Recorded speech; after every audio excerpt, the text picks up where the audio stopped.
नमस्कार दोस्तों। भारत का हमेशा से एक स्लोगन रहा है एक्ट ईस्ट रिलेटेड, लेकिन जब अपन स्लोगन की बात करते हैं तो बहुत लंबे समय के बाद भारत ने एक्ट ईस्ट के ऊपर काम करना अब जाकर चालू किया है। और अब ये एक बस स्लोगन नहीं रहा, यहां पर इंडो पैसिफिक रीजन में भारत ने बहुत सारे ऐसे देशों के साथ अपने स्ट्रेटेजिक लेवल तक टाइज बूस्ट कर दिए हैं जो भारत के लिए खुद बहुत ज्यादा महत्वपूर्ण है। स्ट्रेटेजिक लेवल तक बूस्ट करने के बाद भारत की इंडो पैसिफिक रीजन में एक पकड़ मजबूत होते जा रही है। और यहां पर जब अपन बात करते हैं मलेशिया की, तो मलेशिया वो गेटवे है भारत के लिए जो उसे आसियान में सीधे तौर पर एंट्री देता है और चाइना के डोमिनेंस को कम करता है। क्योंकि इंडो पैसिफिक रीजन में अगर किसी एक देश के आतंक से सब परेशान है तो उसका नाम चाइना है। और यहां पर भारत जिन देशों के साथ ट्रेड कर रहा है, बहुत अच्छी बात यह है कि वो खुद चाह रहा है भारत कि सामने वाला देश भी अपनी ही करेंसी पर ट्रेड करे। इसका मतलब यह है कि भारत उन्हें भी कैपेबल बनाने की तैयारी में जुटा हुआ है और चाह रहा है कि ये जो डॉलर के बहाने डोनाल्ड ट्रंप जैसे लोग भारत के ऊपर और भारत के जैसे बहुत सारे ऐसे देश उनके ऊपर दबाव बनाते रहते हैं, उनके नजरिए में भले ही वो यूनिलेटरल प्रोटेक्शनिज्म की पॉलिसी हो, लेकिन अगर इस डॉलर के महत्व को कम करना है, टैरिफ का डर सबके मन से हटाना है, तो डी डॉलराइजेशन आज के समय की बहुत महत्वपूर्ण चीज है। और यहां पर अगर आप देखोगे, इंटरेस्टिंगली भारत और मलेशिया के बीच में जो ट्रेड एग्रीमेंट्स हुए हैं उसमें लोकल करेंसीज के ऊपर बहुत ज्यादा बातचीत हुई है। लोकल करेंसीज की जब भी बात आती है, मतलब दुनिया डी डॉलराइजेशन की तरफ ज्यादा जाना चाह रही है और भारत के पास हर तरीके के वो मैकेनिज्म है जिससे भारत खुद भी सक्षम बन तो चुका है, सामने वाले को भी कैपेबल बना सकता है, जो कि बहुत अच्छी बात है। और यहां पर जब मलेशिया की बात आती है तो आइए अपन पूरा मसला समझते हैं। क्योंकि मलेशिया की बात की जाए तो वो भारत के लिए किस लेवल तक का स्ट्रेटेजिकली इंपॉर्टेंट देश है वो हमें थोड़ा समझना होगा। लेकिन हेडलाइंस पे देखेंगे तो यहां पर प्राइम मिनिस्टर मोदी जब कभी भी किसी दूसरे देश जाते हैं और उनका स्वागत सत्कार बिल्कुल गॉड ऑफ ऑनर की जैसे होता है, तो आपको यह समझना होगा कि यहां पर प्राइम मिनिस्टर मोदी भी बताना चाह रहे हैं कि you are an very important ally for us. आप हमारे लिए बहुत अत्यधिक महत्वपूर्ण अलाय है और जैसे आप हमारे लिए है, हम भी आपके लिए भी वैसे ही बनना चाहते हैं। तो इसका मतलब यह हुआ कि यहां पर पर्सनल विजिट के बहाने जो 2 दिन के दौरे पर थे, यह बताया गया है कि इंडो पैसिफिक रीजन में भारत की पकड़ बहुत ज्यादा मजबूत होती जा रही है। क्योंकि यहां पर मलेशिया की बात की जाए, सिंगापुर की बात की जाए, इंडोनेशिया की बात की जाए, तो आपने देखा होगा लगातार ये जो विजिट हो रही है ये बताता है कि इंडो पैसिफिक रीजन में भारत अपना वर्चस्व बढ़ाना चाह रहा है, या फिर उल्टा बोला जाए चाइना के इन्फ्लुएंस को, डोमिनेंस को कम करना चाह रहा है। तो आइए पूरा मसला समझते हैं। क्योंकि जो ट्रेड डील है वो बहुत इंपॉर्टेंट है, क्योंकि यहां पर लोकल करेंसीज की बात हुई है, सेमीकंडक्टर चिप मैन्युफैक्चरिंग हब की बात हुई है और भारत चाह रहा है कि मलेशिया का मार्केट उसे मिले। और जो एक लिमिटेड दोनों के बीच में ट्रेड कोऑपरेशन था, मतलब कहने का यह है आज के समय में दोनों मिलकर उसे बूस्ट करना चाह रहे हैं। तो मतलब वो जो लिमिटेड कोऑपरेशन था वो आज के समय में जॉइंट एफर्ट की तरफ बदलने वाला है और भारत भी जल्द ही मलेशिया का साथ देकर, मलेशिया का मार्केट यूज कर सेमीकंडक्टर पर अपनी पकड़ बनाना चाह रहा है। इसलिए अगर आज हेडलाइंस देखेंगे तो यहां पर आपको वही देखने को मिलेगा, India Malaysia sign pact to expand ties, 2 countries sign agreement in critical areas including defense and semiconductor. Kuala Lumpur, Modi Malaysian PM stressed their efforts to promote trade in local currencies. The Prime Minister announced that an Indian Consulate General is to be established in the Malaysia soon. ये बहुत important है क्योंकि इसके पहले तक भारत की बस एक एम्बेसी हुआ करती थी, लेकिन जब कभी भी इंडियन कॉन्सुलेट जनरल की बात आती है, इसका मतलब यह है कि भारत मलेशिया के साथ सॉफ्ट डिप्लोमेसी करके, पीपल टू पीपल टाइज को बढ़ाकर, कल्चरल प्रमोशन कर, इसके अलावा education related cultural exchange program चलाकर, सॉफ्ट डिप्लोमेसी के माध्यम से भी मलेशिया में अपनी पकड़ को मजबूत करना चाह रहा है। क्योंकि बहुत सारे भारतीय आज के समय में मलेशिया में भी रहते हैं। तो आइए पूरा मसला समझते हैं। यहां पर एक और स्टेटमेंट है, प्राइम मिनिस्टर मोदी ने बोला है 1000 साल पुराना इतिहास है, रामायण से नाता है, कितना अहम है भारत और मलेशिया का रिश्ता। तो ये कुछ चीजें ऐसी होती जो बताती है कि मलेशिया के साथ भारत के सिर्फ रिश्ते नहीं रहे हैं बल्कि सिविलाइजेशनल टाइज भी रहे हैं।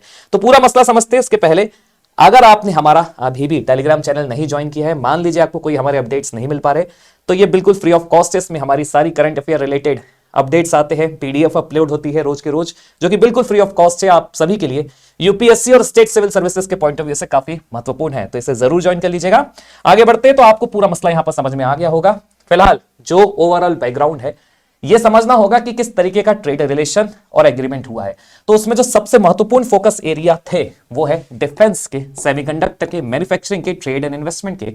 इसमें सबसे महत्वपूर्ण है सेमीकंडक्टर्स, क्योंकि मलेशिया खुद एक बहुत बड़ा ग्लोबल हब माना जाता है जब आप चिप्स की बात करते हैं और सेमीकंडक्टर मैन्युफैक्चरिंग यूनिट्स की बात करते हैं। तो भारत यह चाहता है कि मलेशिया का ये टेक भारत यूज करे और खुद भी सेमीकंडक्टर के नाम पर भारत अपने यहां पर इंडस्ट्रीज को सेटअप करे, क्योंकि भारत बहुत जल्द ही खुद भी चाह रहा है कि हमें ग्लोबल मैन्युफैक्चरिंग हब बना दिया जाए, जो चाइना +1 की स्ट्रेटेजी है, जिसमें +1 की जब अपन बात करते तो उसमें भारत खड़ा उतरता है। इसके अलावा दोनों ही लीडर्स ने स्ट्रेस किया है, कमिटमेंट जारी किया है पीस एंड स्टेबिलिटी, वो भी पर्टिकुलरली इंडो पैसिफिक रीजन में। ये वो रीजन है जिसमें जितने भी देश है वो सब चाइना के डोमिनेंस से अतः परेशान है। और अगर देखा जाए तो चाइना का डोमिनेंस है इंडो पैसिफिक रीजन के अलावा चिप्स एंड मैन्युफैक्चरिंग के रीजन में भी उसकी अच्छी खासी मोनोपोली चलती है, क्योंकि जब कभी भी आप बात करते हैं सेमीकंडक्टर्स की, क्रिटिकल मिनरल्स की, तो चाइना के पास पूरी दुनिया में मोनोपोली है जब आप क्रिटिकल मिनरल्स की रिफाइनिंग की बात करते हैं। देखिए बहुत बड़ा अंतर होता है, अगर पूरी दुनिया की बात की जाए तो चाइना के पास सबसे ज्यादा भंडार है, ये बिल्कुल सच बात है क्रिटिकल मिनरल्स का। दूसरे स्थान पर आता है ब्राजील, तीसरे स्थान पर आता है भारत। तो भारत तीसरे स्थान पर आने के बावजूद भी, भले ही भारत के पास और भारत जैसे कई सारे देशों के पास भंडार हो, रिजर्व हो, लेकिन वो रिजर्व में रिफाइनमेंट बहुत ज्यादा जरूरी होता है। और इस रिफाइनमेंट की जो टेक्नोलॉजी है वो सिर्फ उस चाइना के पास है, और चाइना की उसकी मोनोपोली है। कारण यही है कि वेस्ट भी खासा परेशान है, क्योंकि अगर वो भी एक्सट्रैक्ट करता है क्रिटिकल मिनरल्स को तो भी उसे रिफाइन करने के लिए चाइना ही भेजना पड़ता है।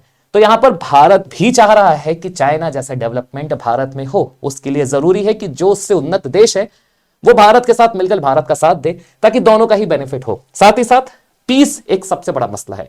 अब आपको एक छोटा सा यहां पर मैप जो है बहुत ध्यान से देखना होगा कि जब अपन मलेशिया की बात करते हैं तो स्ट्रेटेजिकली क्यों वो इंपॉर्टेंट होता है। यहां पर तो पूरा मलेशिया का मैप है। देखिए साउथ चाइना सी की बात की जाए तो साउथ चाइना सी में आपका मलेशिया लोकेटेड है। एक आर्किपेलागोस आप बोल सकते हैं, ग्रुप ऑफ आइलैंड्स ही माना जाता है। वैसे तो इसको हमेशा टूरिज्म के प्लेस के नाम से हमेशा प्रमोट किया गया है, ट्रूली एशिया मलेशिया आपने सुना होगा, लेकिन फिर भी अगर आप देखोगे तो साउथ चाइना सी में मलेशिया बैठा है। मतलब स्ट्रेटेजिकली ये भी एक one of the busiest trade route में बैठा हुआ है, जो पैसिफिक ओशन के जो स्ट्रेच है साउथ चाइना सी को मिलाता है इंडियन ओशन से। और इंडियन ओशन की बात की जाए तो भारत हमारा इंडियन ओशन में ही है। तो अगर आप देखेंगे तो मलेशिया ठीक स्ट्रेट ऑफ मलक्का पर बैठा हुआ है, और straight of Malacca Suez of canal और स्वेज कैनाल के बाद दूसरा सबसे इंपॉर्टेंट ट्रेड रूट है। और ये वो ट्रेड रूट है जिसमें भारत अपनी लगातार पकड़ बनाना चाह रहा है। कारण यही है कि स्ट्रेट ऑफ मलक्का के ठीक पास जो ग्रेटर निकोबार आइलैंड ग्रुप है, जो आपका यहां पर लोकेटेड है, भारत यहां पर ग्रेट निकोबार प्रोजेक्ट नाम का एक मेगा पोर्ट प्रोजेक्ट बनाना चाह रहा है, ताकि भारत की इस पर्टिकुलर ट्रेड रूट पर पकड़ मजबूत हो जाए। क्योंकि जिस तरीके से चाइना ने भारत को लगातार घेरने का प्रयास किया है, बहुत लंबे समय से भारत ने भी उसका काउंटर मैकेनिज्म तैयार कर लिया है। और स्ट्रेट ऑफ मलक्का की जब अपन बात करते हैं, मलक्का की जल संधि की बात करते हैं, तो उसमें मलेशिया, सिंगापुर और इंडोनेशिया, ये तीन वो महत्वपूर्ण देश है जो आज के समय में और जिनके आज के समय में भारत के साथ जो टाइज है वो बहुत ज्यादा स्ट्रांग हो चुके हैं, और भारत उस टाइज को स्ट्रेटेजिक लेवल तक बूस्ट करना चाह रहा है। तो आप समझ सकते हैं कि बहुत बाय डिफॉल्ट रूप से मलेशिया स्ट्रेटेजिकली भारत के लिए बहुत इंपॉर्टेंट है, और भारत कर भी वैसे प्रयास रहा है। तो ये छोटा सा मैप था जो आपको बहुत इंपॉर्टेंट है स्ट्रेट ऑफ मलक्का के पॉइंट ऑफ व्यू से। अब जो ट्रेड और इकोनॉमिक कोऑपरेशन हुआ है दोनों देशों के बीच में, उसमें लोकल करेंसीज की बात आ रही है कि अगर ट्रेड होगा तो हमें अपनी लोकल करेंसीज को प्रमोट करना है। मतलब अगर भारत की बात की जाए तो भारतीय रुपया, और अगर मलेशिया की बात की जाए तो रिंगिट मलेशिया की करेंसी का नाम है। अब जब कभी भी लोकल करेंसीज की ट्रेड बात आती है तो मतलब यहां पर भारत खुद चाह रहा है कि मलेशिया भी जो डी डॉलराइजेशन है उसकी तरफ आगे बढ़े, ताकि डॉलर का जो महत्व है वो कम हो और किसी भी देश को टैरिफ का डर ना हो, टैरिफ का असर ही ना हो। क्योंकि यहां पर अमेरिका की जो पॉलिसी है टैरिफ के नाम पे धमकाकर और एक प्रकार से प्रेशर बनाकर अपने हिसाब से ट्रेड डील को नेगोशिएट कराना, वो यहां पर आपको कम होती हुई दिखेगी। इसलिए लिखा है कि reduce dependence on US dollar, boost bilateral trade volume.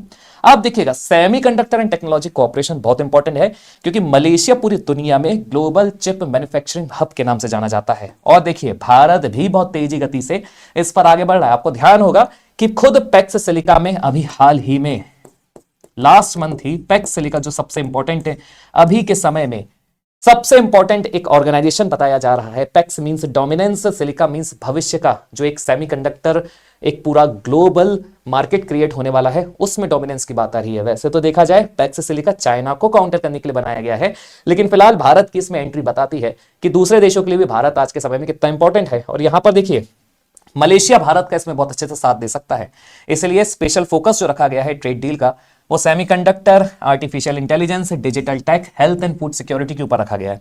साथ ही साथ यहां देखिए भारत ये चाह रहा है कि वो मलेशिया के माध्यम से सेमीकंडक्टर मैन्युफैक्चरिंग पावर बन जाए, क्योंकि यहां पर सप्लाई चेन की जब अपन बात करते हैं तो उसका डाइवर्सिफिकेशन होना जरूरी है। अगर किसी एक देश के पास उसकी मोनोपोली होगी तो पूरी दुनिया को खतरा है, जो कि है, जिसका नाम है चाइना। इसके अलावा यहां पर देखिए डिफेंस एंड सिक्योरिटी पार्टनरशिप बहुत इंपॉर्टेंट मसला है। यहां पर भारत ने जो भारत और मलेशिया के बीच में डिफेंस टाई है उसे स्ट्रॉन्ग करके ये साबित कर दिया है कि भारत जो भारत का पड़ोसी देश है उसके भी नैरेटिव्स को यहां पर फेल करता है। मतलब यहां पर कोऑपरेशन जो होगा काउंटर टेररिज्म पर होगा, इंटेलिजेंस शेयरिंग पर होगा, मैरीटाइम सिक्योरिटी पर होगा। और ऑलरेडी भारत और मलेशिया के बीच में एक मिलिट्री एक्सरसाइज होती है जिसका नाम है हरी शक्ति, और ये जो मिलिट्री एक्सरसाइज है ये अभी रिसेंट में दिसंबर के मंथ में भी हुई है। तो ऑलरेडी जो मिलिट्री एक्सरसाइजेस चल रहे हैं उसे और ज्यादा स्ट्रांगली कोऑर्डिनेट करने के लिए भारत और मलेशिया ने यहां पर पैक्ट किया है। देखिए both side agreed to strengthen the defence ties and joint security mechanism. अब इंडो पैसिफिक और एशियन और आसियान फोकस की अगर बात की जाए तो देखिए मलेशिया आसियान कंट्रीज में सबसे महत्वपूर्ण एक देश है।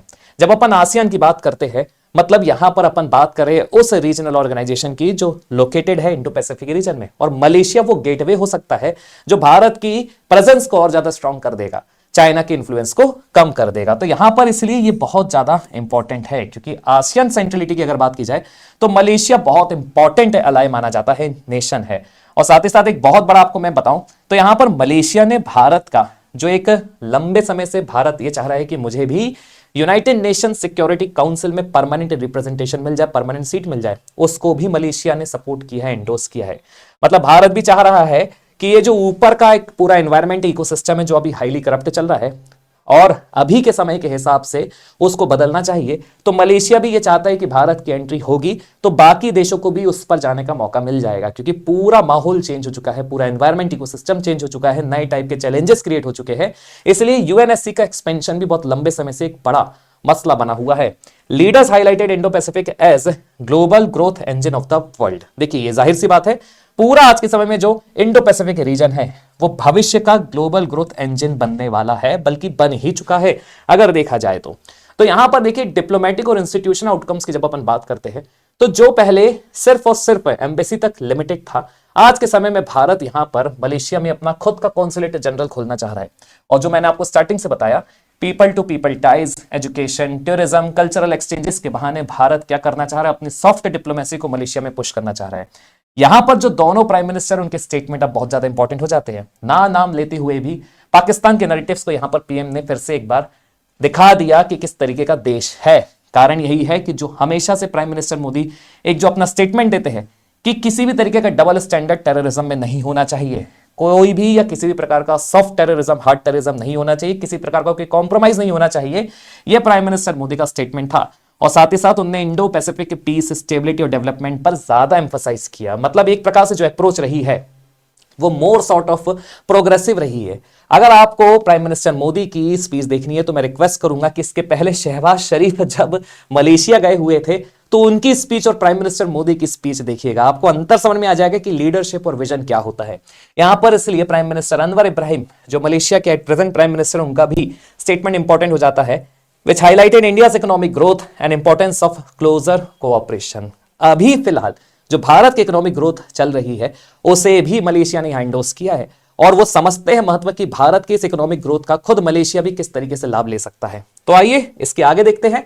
जो आपको मैं समझाना चाह रहा हूं कि दोनों देशों के बीच में किस तरीके का स्ट्रेटेजिक कोऑपरेशन हुआ है उसको थोड़ा ध्यान से समझिएगा। यहां पर अगर सेक्टर वाइज देखा जाए तो देखिए भारत और मलेशिया के बीच में किस किस सेक्टर में ट्रेड होता है।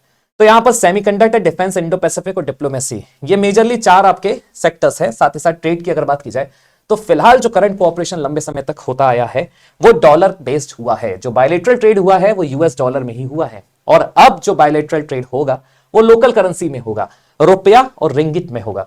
सेमीकंडक्टर्स के बीच में अगर बात की जाए सेक्टर की तो लिमिटेड कोऑपरेशन था, लेकिन अब यहां पर जॉइंट मैन्युफैक्चरिंग और सप्लाई चेन के ऊपर दोनों देश काम करेंगे।